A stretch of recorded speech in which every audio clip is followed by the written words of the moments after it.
জলের পাইপলাইন নিয়ে বচসার জেরে সাত সকালে মহিলাকে কুপিয়ে খুনের অভিযোগ প্রতিবেশীর বিরুদ্ধে।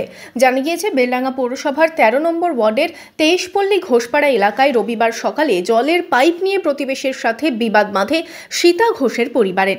সেই বচসার পর প্রতিবেশী বরুণ ঘোষ ও বুলাই ঘোষ সীতা ঘোষের ওপর ধারালো অস্ত্র নিয়ে হামলা চালায় বলে অভিযোগ। তাকে বাঁচাতে গিয়ে আহত হয় মেয়ে রূপালী ঘোষও। দুজনকেই স্থানীয়রা উদ্ধার করে প্রথমে বেলডাঙ্গা হাসপাতাল ও পরে মুর্শিদাবাদ মেডিকেল কলেজ হাসপাতালে স্থানান্তরিত করা হলে মৃত্যু হয় সীতা ঘোষের। কেটে দেওয়ার পর আমি যে বলছে পাইপ কাটলে কেন, তা গালাগালি দিয়ে বলছে বেশ করছি, যা পাইপই করে নেবে। আর আমি অসুস্থ মানুষ, আমি ক্যান্সার রোগী।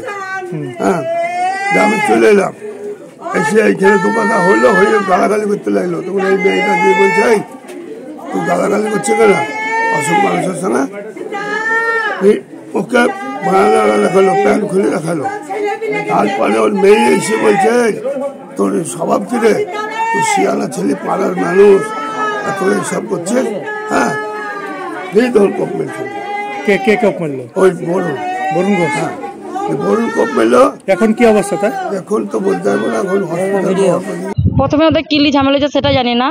তো বাড়ি চলে যাওয়ার রাস্তা থেকে বেড়াতে দেখছি, আমি গেটের মুখে থেকে ঢুকতে দেখছি ওদের কাটাকাটি শুরু হয়ে গেছে। দিয়ে ওর বিটিটাকে মেরেছে, ওর বিটিটা পাশ দিয়ে চলে এসেছে, আর সীতা দিকে এক কোপ মারার পর আর উঠতে পারেনি, ও ওইখানেই বসে গেল।